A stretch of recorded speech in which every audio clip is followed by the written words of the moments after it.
It was breaking news all day long. Large swaths of the city of Boston shut down. The belief was that suspicious packages believed to have been bombs were all over the city. What was it? Now we know. Turner Broadcasting says, oops, we did it. Team Fox coverage as Fox reports live tonight.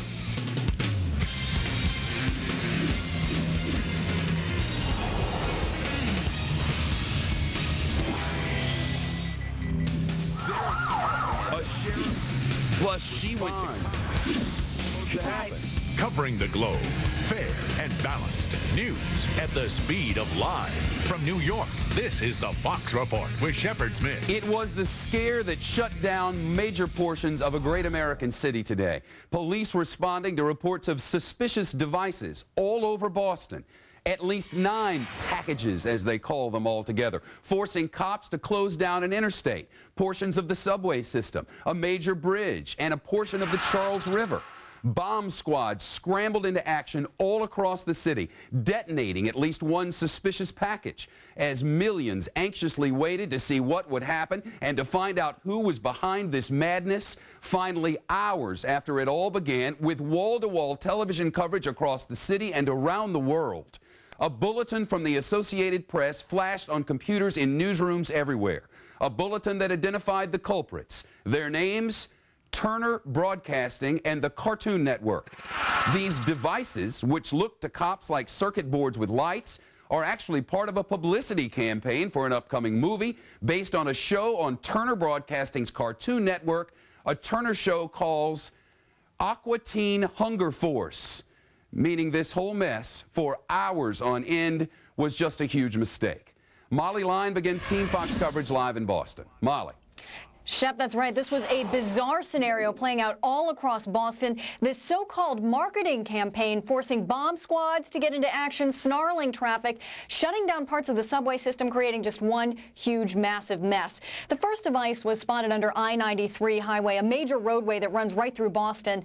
A commuter spotted that odd-looking package resting on a steel beam. Police eventually detonated it, but within hours, bomb squads were on a scramble to get to at least 9 other devices attached to bridges, landmarks, and roads throughout Boston. To investigate, authorities shut down those roads, rerouting traffic across the city. Then, a truly bizarre twist. This afternoon, the Cartoon Network, Turner Broadcasting, coming forward saying it's all their fault, that the packages in question are magnetic lights, they pose no danger, that it's all a marketing campaign tied into the animated TV show Aqua Teen Hunger Force. And these light-up gadgets are placed in cities across America, New York, LA, Chicago, Atlanta.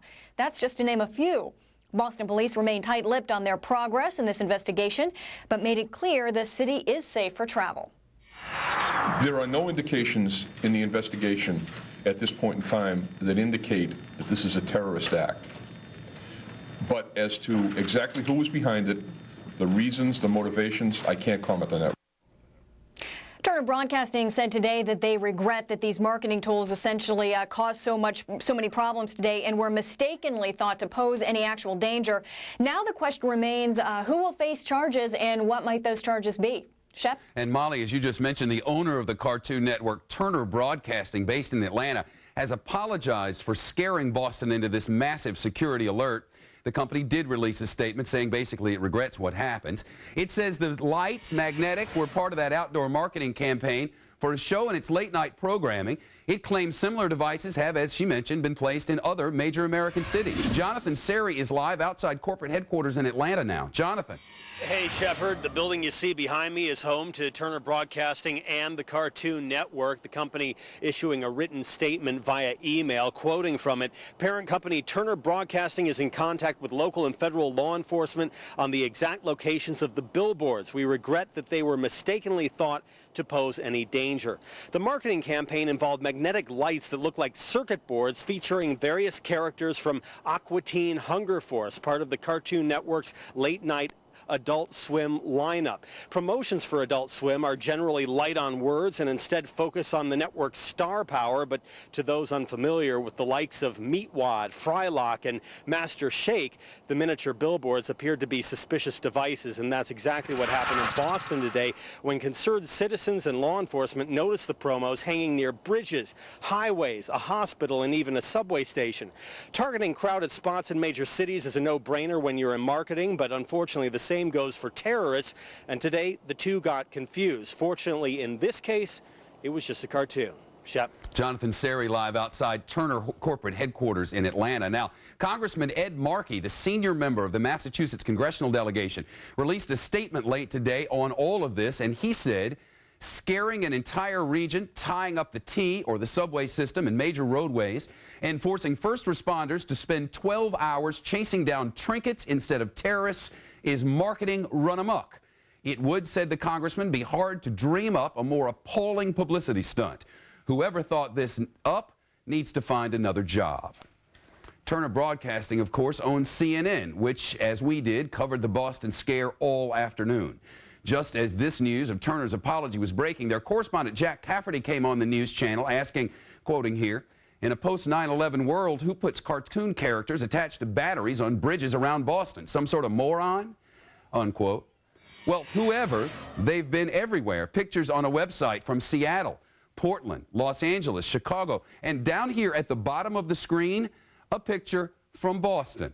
The batteries, it seems, were to light them up at night, which we presume they would be right now, had bomb squads not removed and blown up all, if not most of them. So what is this little light bright looking character thing seen flipping the bird at all eyes which fall upon it? Well, Moonanite unite. Lock in. he's a Moonanite, of course, in Turner Broadcasting Cartoon Network's late-night block of programs for grown-ups called Adult Swim. The show is Aqua Teen Hunger Force. With thanks to Urban Dictionary, Moonanites hail from the center of the moon, obviously. They're a race of pixelated aliens from the inner core of Earth's satellite, represented here by and Ignanot. Others among this brood of Moonanites, Meatwad, Shake, and Frylock. All really munchies for stoners, though they don't actually say that. They live, appropriately, in New Jersey and proclaim to have 5,000 dimensions and show goodwill towards citizens of Earth by gouging expletives into vehicles with an unlocking tool. Simply stated, they key cars. They enjoy partaking of illegal substances and burning Carl's furniture for no apparent reason. Their god is an Indian who turns into a wolf. Often, Turner Broadcasting pays college students to do guerrilla marketing of this program and character, and supposedly for the upcoming movie. We don't know yet if that's what happened in this case in a city where 250,000 people attend colleges and universities. We also do not yet know what the shutting down of large sections of a great American city, a subway line, and a river costs the city of Boston, or whether Turner Broadcasting can or will be billed for those costs, as authorities responded as if the city was being terrorized. A real terror plot uncovered. Returning to our top story and the scare across the city of Boston that shut down roads and bridges and a river. Responsibility claimed by Atlanta-based Turner Broadcasting. A promotional campaign gone horribly wrong. As for the program being promoted, here on this program we reported on its characters. And Lee Sims of Metter, Georgia emails, you got it all wrong. Frylock, Master Shake, and Meatwad are not Moonanites. They are a brand of twisted superheroes. Frylock has radar capabilities and can shoot lightning from its eyes. Master Shake shoots stuff out of its straw. And Meatwad can change into different shapes. And the robot is not their god. He originally was the ghost of Christmas past from the future. You guys are my favorite, but I really don't like hearing how you butchered another of my favorite shows. I stand corrected, Lee. They're not Moonanites, but human-sized fast food icons. We regret the error, regret it sincerely, and are thankful it did not shut down any major roads, bridges, trains, or rivers. And now you know the news. Of Wednesday, January the 31st, 2007, I'm Shepard Smith. Thanks for having us into your home tonight. I'll be back tomorrow for Studio B, noon Pacific time, 3 o'clock Eastern time. Right now, it's O'Reilly time. More on the Moonanites tomorrow. There's so much more. Stay tuned. The Fox Report with Shepard Smith, a presentation of Fox News Channel, the network America trusts, period.